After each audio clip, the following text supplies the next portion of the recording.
I'm going to bring in Sean Spicer. He's RNC Chief Strategist and Communications Director. Sean, you and I have not been able to find each other in the same city. It took Long Island to bring us together. So I think they're ready. They're ready. I want to start with something I don't believe. Okay. We have heard that Donald Trump isn't really preparing. To me, that's like a hot woman who says, I just threw this dress on, or a nerd saying I didn't study, and then acing the test. So I say, baloney, you are feeding us a line that he's not studying. Well, I think he is not preparing in the traditional sense that everyone's saying he's standing at a podium or he's flying back and forth. But of course he's preparing.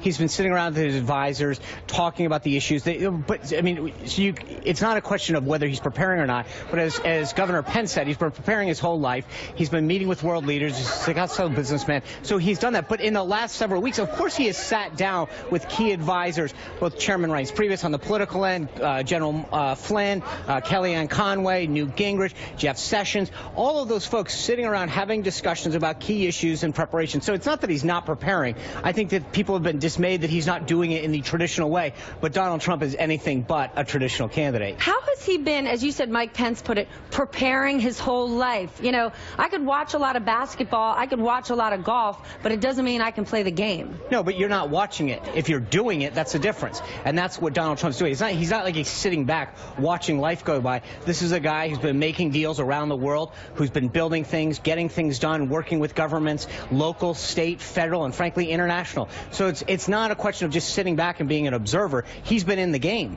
All right, well, you tweeted over the weekend, it's one thing to set expectations, but Hillary Clinton's campaign is setting a record in pre-debate whining. Right. Now, Donald Trump's already been complaining about Anderson Cooper. He said Lester Holt was a Democrat. So come on now. No, there's a difference. I think what you've seen out of Robbie Mook and Jennifer Palmieri is them, we don't know who's going to show up. We don't know how we're going to prepare. We need them to stop grading on a curve. The fact of the matter is Hillary Clinton's been in over 34 debates. She was a United States Senator for 2 terms. If there's anybody who's debated, who's prepared and understands the political process, it's Hillary Clinton. For her team to be going out there and whining about whether or not people are going to be grading on a curve, it sounds like they're not prepared or they're not ready.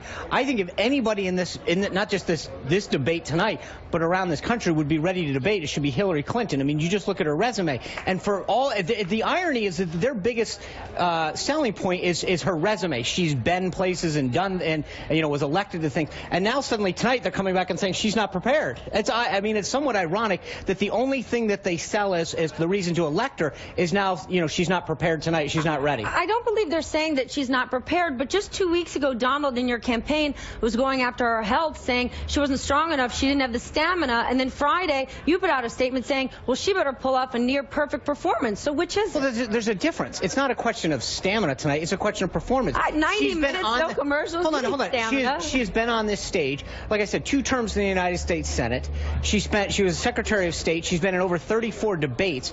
Her and Obama went at it pretty epically. I mean, the fact is that she has been through this process more than anybody. Not just compared to Trump, but probably anybody, frankly. She has the most experience on the debate stage. And so for her campaign to come out and start to be whining about grading on a curve is in direct conflict to what they're bragging about is her level of experience. Okay, well, you had said they're talking about who's going to be there tonight in terms of which Donald. Donald put out something a little questionable this weekend. For Flowers, is she showing up? Well, hold on. You're picking up the game halfway through it. I mean, first they started pushing out that they were going to bring Mark Cuban, who's one of his chief annoyers. Mark Cuban hold on, no. And Jennifer Flowers are not the same. But what thing. I'm getting at is start at the beginning of the game and understand that what they did, they tried to incite, get in his head, and do all this by announcing that Cuban was going to sit in the front row purely to try to rattle him. And then Trump goes and responds, and everyone picks up the game halfway through it and says, "How dare he do this?" Let's start at the beginning. The fact of the matter is, they started it. Hold on. I'm not saying how dare he do this, but I wouldn't put Jennifer Flowers and Mark Cuban mano a mano. Those are you wouldn't compare. Well, no, one's a man and one's a woman. Yes, but you wouldn't compare the two. I understand that, but let's get back to how it all started. They put something out clearly to try to play psychological warfare, and then they get upset when he beats them at their own game.